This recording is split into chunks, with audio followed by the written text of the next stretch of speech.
Well, I mean, my own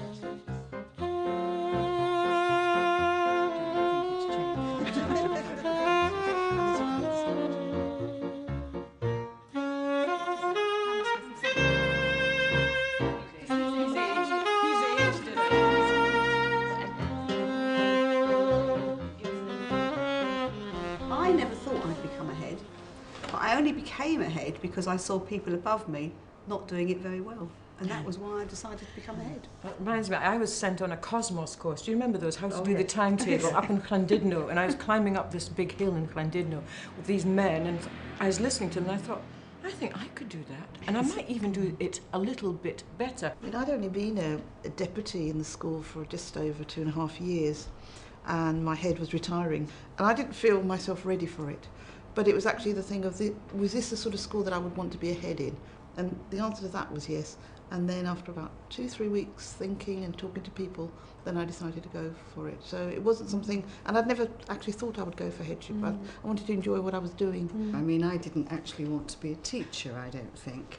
So, in fact, I didn't become a teacher until I was 28. You know, I came through a period of educational time when social justice was very high on the agenda and being really influenced by people who were speaking out. So, I mean, my early days were much more about just enjoying the thrill of being a teacher and actually not thinking about promotion in the same way. For me, it wasn't a question of deciding to be ahead and getting there as fast as you could. There were people who did it, but it was a much more gradual process. Now I'm a head, it's the best job in the world. Absolutely, I agree with you. Well, I didn't have that ultimate kind of game plan. I didn't really understand why people did headship. I saw it as an undoable job. I didn't really want the ultimate responsibility. I'd been deputy for 5.5 years in a school and had a very good training alongside an excellent head teacher. And people kept on saying to me, so when are you going for headship? When are you going for headship? And I always had an excuse, waiting for maybe, you know, well, Ofsted's coming, so I want to wait until after Ofsted, or I want to wait. And it got to the stage where I thought people would think I had special needs if I didn't go for headship.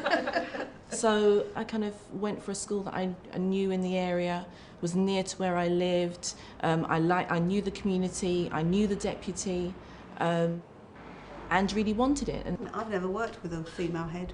Really? In all my teaching career, 30 odd years in London, have always been male heads, strongly male-dominated senior leadership teams, and I might have been the lone woman moving up and thinking, a bit like Carissa, I think I could do this and perhaps do it better, which made me go into headship. I mean, I don't want to sort of get into the notion of women doing it better or men, because I think we do it differently. Yes. But I do think when I moved to a secondary school in this large council estate, and we had a wonderful head, but it was a senior mistress, as they were called in those days, who showed me that because of the way I was in that school doing special needs, that I actually could influence. And it was what she said to me on 1 or 2 occasions that made me realise what I was doing was actually making a difference. You suddenly realise you're more capable than you perhaps realised you were. I mean, I can remember when, you know, the head was in the study, or as he would then call it, you know, and you never saw them. You know, I actually, my first head I saw twice, and what I saw I didn't particularly sort of, you know, take in or anything, but I would never have thought of knocking on his door or sort of going in, or even, I didn't even know how you made an appointment to get to see this chap. When I went for my first deputy headship back in the 70s, the male head said, what I want is a strong woman to be in charge of the girls' toilets. Yes, I was so shocked that I just walked out the door and thought, if that's the stereotype that, you know, we've got a lot of work to do here. But I can remember going for interviews and being put off by that and thinking, I'm parking leadership for a while because I really don't want to deal with some of those. I don't want to be in charge of girls' toilets. You know, I want to be able to influence learning. But that's awful, isn't it? To be put off leadership because that's what you think you're going to be doing. Yes, but that's what I would have been doing, you know. But I had a very totally different experience. I went to a girls' school and I went in as a probationary teacher, and the mentoring was done every couple of weeks. I met with the head, who was really keen to see how I was, and she was, it was really enlightening, and she was so supportive and encouraging. From a woman. Yes. I mean, I remember her being very well dressed and immaculate in her presentation, but she also had that personnel, nurturing role, and very influential in my thinking. So some of what I've tried to model is some actually went right back to... I kind of struggled with that because I made a conscious decision that I wasn't going to be a replica of the head that I'd worked with for the last 5.5 years. And did I have the confidence to be me and recreate headship in the way that I want to take it forward? And I decided to do that. And I think that because you're so many hours in the job, and you're there, you can't really impersonate anybody. You've got to be you. And I just felt that I just needed to be me. So even if I looked very and sounded or did things that are quite unconventional, not very, but, didn't kind of fit that archetypal A-line skirt, twin set pearls, American tan tights, and just did it in my way, then that was going to be okay. That was going to be good.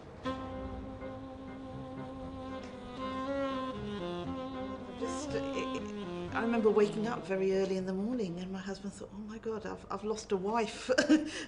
She's taken on this job," and I felt a great sense of responsibility. I think it's sort of walking down the path on the first day and realising that there is a kind of ownership thing. They own you, at that point. That school is what you're all about. I think one of the first frightening things is just doing your first staff meeting, and the way in which you know that first meeting is going to be a marker for the kind of expectation they're going to have of you. And I don't think you're ever really quite prepared for the energy you need to put into that. And then the first assembly, and the kids are all there looking at you. I think that's for me, that was what it was. It was feeling immensely proud. And thinking this is something I really want to do well. And all that expectancy from the parents, the governors, the staff and the students. And the students are saying, "So what are you going to do, Miss?"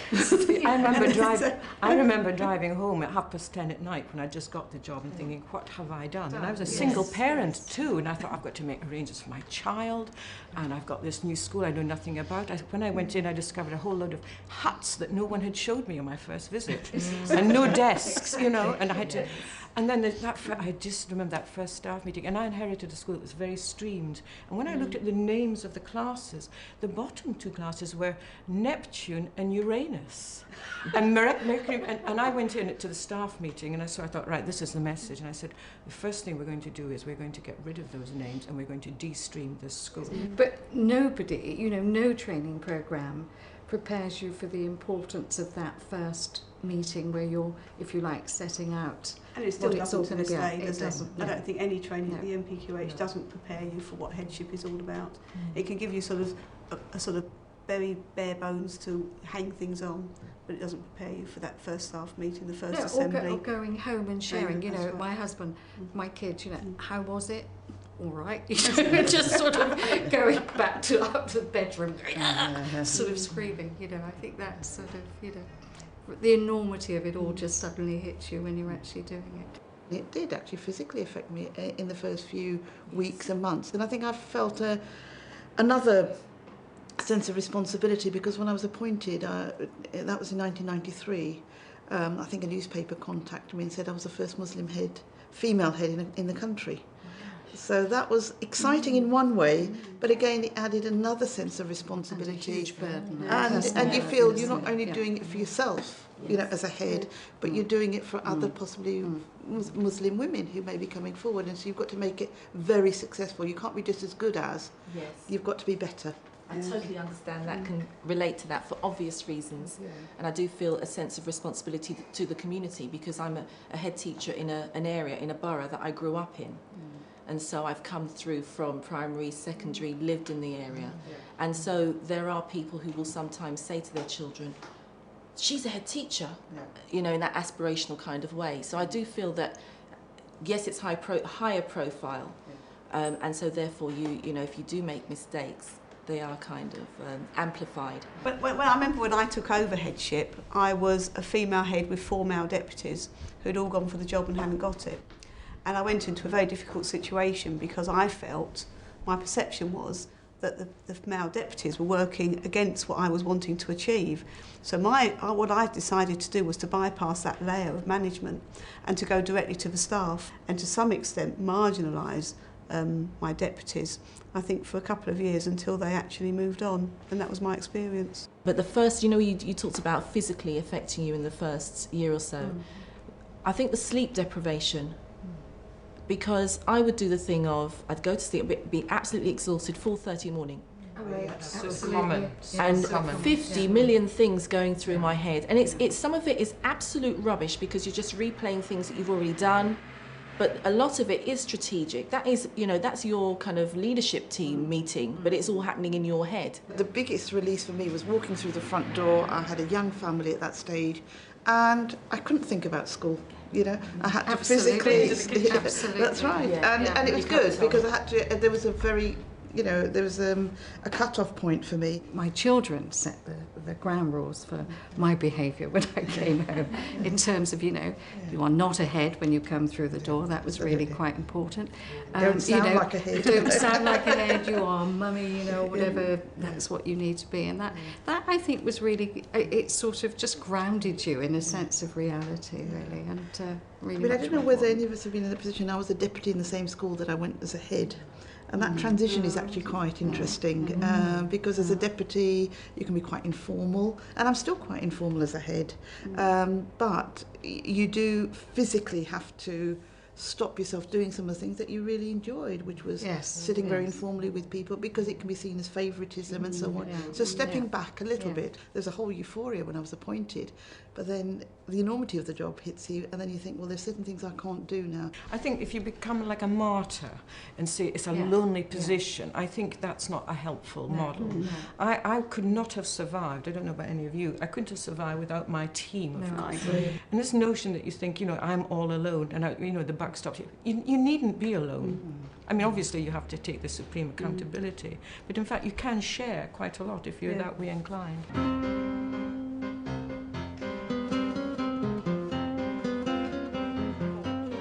I remember a few years ago getting a serious backache. I mean, I don't know if it was imagined or not, and I symbolised and thought, sometimes I feel like I'm everybody's mother. Yes. And there seemed to be a time in the school, maybe I wasn't doing the job so well, maybe I don't know, I don't want to go into the detail, but I remember going in thinking, I feel weighed down, and I thought, I can't go on like this, and I think that's where I made the decision that I'd have to share the load more. But I do think how you create that team around you, and all of the teams in your school, really, really does provide enormous opportunities to do lots of things with headship, and getting that right becomes a priority as much as anything else. But that's also about trust, isn't it? Yes. Because everyone trusts the head. Yes. And as a head, you have to trust everyone else, and you have to trust if you devolve whatever you want to be done, that they're actually going to do it. And in fact, you actually find that there's quite a broad base of skills that you perhaps didn't know were there, and then they emerge, and then you say to that person, you're good at this, do you want to take that on? And that's how you develop people. And I bet all of us here have spent years building and developing our teams to the positions we're in now, and we didn't inherit that. I've argued that every time a head is appointed, they should have an entitlement to a coach or a mentor for at least a year. A bit like, they're driving and stuff. Because every year for the first 3 years brings a different issue. I just think, exactly, but I think that should be built in, because, if the head fails, it's an incredibly painful process for the school, the youngsters, the stuff, at the expense of it, having to, and it doesn't do anyone any good. Whereas if you give someone the mentor or the coach from the beginning, and everyone has to have it, and you can't say, I don't want it, because there's some heads who say, I don't need someone, they want to do it. I mentor someone, and I think it's a valuable experience for the person I mentor, and also for the person, we get it's a two-way conversation all the time.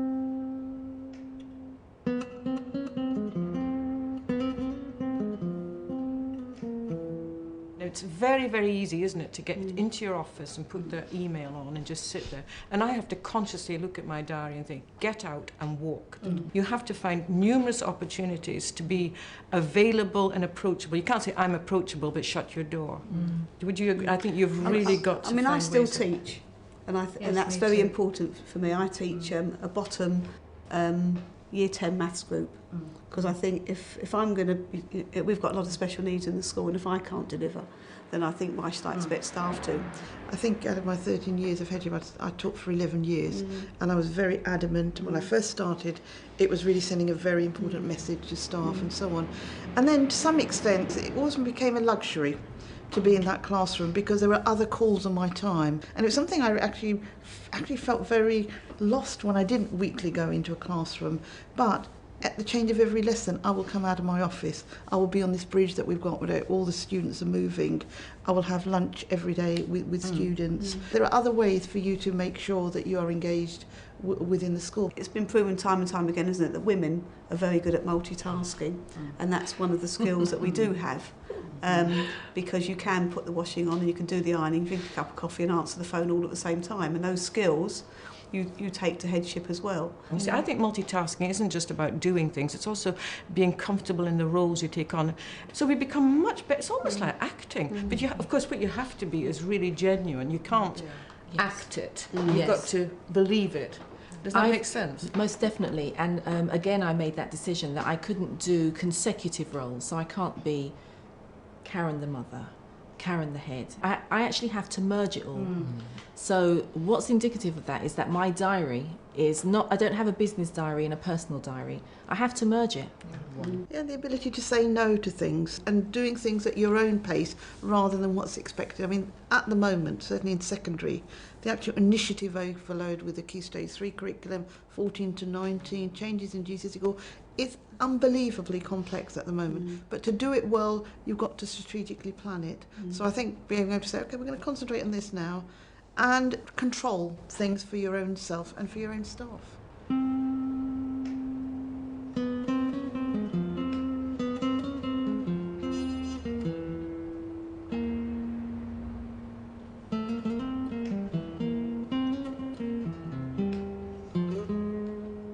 I think women in general think, should I go for headship, and then have that self-doubt. Even though they've got a lot of confidence, they have self-doubt, which makes them stop them going for headship. And I think that's an issue. Or thinking they need to know how to do the job before they're in the job.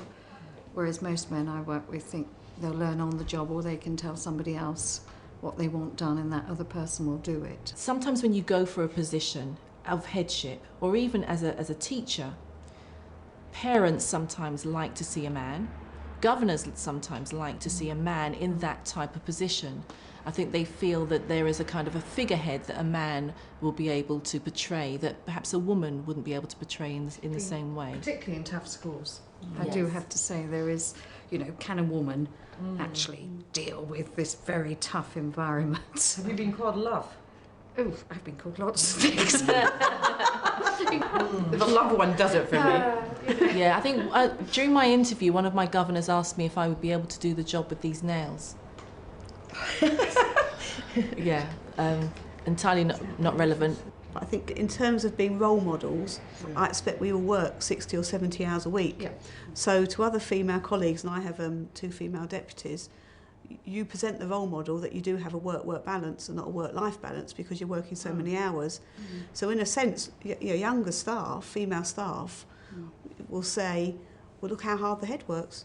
She's always working that many. And that can be made to me was when I was appointed as a head, and if you remember, I was a deputy in the school. One of the women there who had a family said, "Bushra, isn't it nice to see a head who's got a family? And we can see that you balance it, you talk about your children and you're involved in activities, and that's good for us to see." I mean, I've got a deputy now who has got potential for headship. Certainly she has. She was a bit reluctant to look at the MPQ8 because of her family commitment and so on. She's got a young child. But I have been quite proactive in terms of encouraging. She's now halfway through that. And we've now discussion about what she's going to do when she gets the MPQ8. But female members of staff still, I think, I was quite interested. Somebody was coming to talk to me a couple of weeks ago about the fact she was in the early stages of pregnancy, and you know, I thought that was absolutely fantastic, you know. So you leap up, big hugs, and it's all very exciting. Oh my gosh, I was so concerned about coming to talk to you about this. You know, I mean, there's still all of those hesitations and barriers, and I think it's also about, you know, working with people to show them that there are other alternatives, that, you know, you can do this aspect of your career whilst you've got children, which will build up on your skill profile, you know, still enable you to sort of enter fully into sort of the profession. I think women feel they need to make a decision to either do one or the other, when in fact we've proved time and time again that we can do both.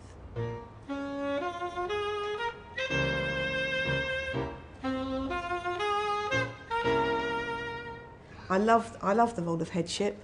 I love doing it. I love interacting with the children. I love interacting with the staff. But I tell you where the issue for me is. It's when you're then taken to an employment tribunal for something that's nothing to do with you. You're not prepared for it because you come into the post as a head teacher. You're then, because you're the head, and it's always the head that's taken, and I think that's a big issue. There's something about employment issues that I take very personally. And in terms of resilience, this is something, again, that I'm learning to do, which is distancing what's happening in school and what I am being accused of, and that's I, head teacher, as opposed to me. Personally. Yes. And just learning to separate that. I think you're right. I think the human resources issue of our job is the one that you can never predict how people will behave. I mean, it seems to me there are two kinds of people in our profession, the mature and the immature. And there are those who take it on the chin and say, you're absolutely right, I'll go and sort it out. What do you think? And those people, you think, thank God for those. And then there are those others who take it so personally and off they go and they make a complaint and it's gone completely in the direction. But the one thing I think I've got better at, and I've been, even though I've been in the profession a long time now, is I just think to myself, I'm going to take advice, and I find where I get the best bits of advice, and I always ring, and then I get the advice and I say, I have been professionally advised by, and that, you know, and I work with the unions, I meet with them regularly so that they know where I'm coming from. Although you're still dealing with your own personal anxiety, because it's actually your member of staff who's accused you of X, Y, or Z, but you've actually got that professional advice. I find that very, very comforting. It's not making an immediate decision that's, you know, it's that I need to not react.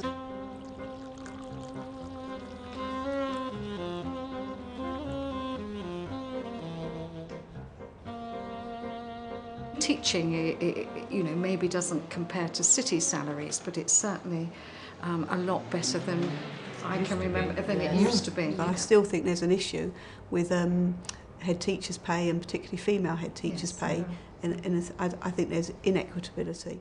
I think male teachers, some heads are paid more. That's right. I think we have to be quite... I think we also have to demonstrate our worth. You know, when we have those meetings with our governors and the external assessor, I think we have to do quite a lot of work to demonstrate what we've achieved, and then to say, what do you think I'm worth in terms of because my male members of my team have no issue about having that discussion with me about their perception of worth. I mean, it's shared, but you know, but equally I would be hesitant, I think, to raise those issues in such a forceful way with maybe my governors. And I think that's quite interesting, because I'm normally quite forceful about most things. But apart from your own pay. Apart from my pay, which I feel slightly uncomfortable about having those discussions. I think I've got a little better in the last couple of years about being perhaps a little more assertive.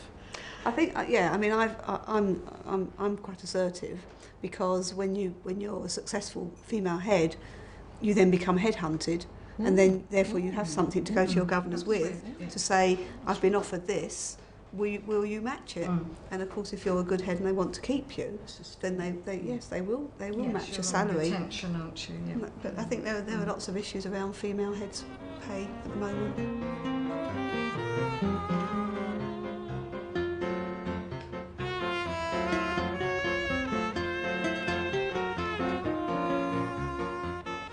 As a female head, I think it's really important to think out of the box, take the risks, and not be afraid of taking the risks, because that's how I think you move schools forward, and you move people forward, and you move young people forward, and I think that's very important to remember.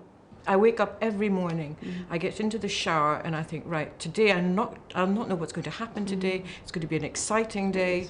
And I don't think I can remember coming home thinking I had a terrible day today. Most days are something good.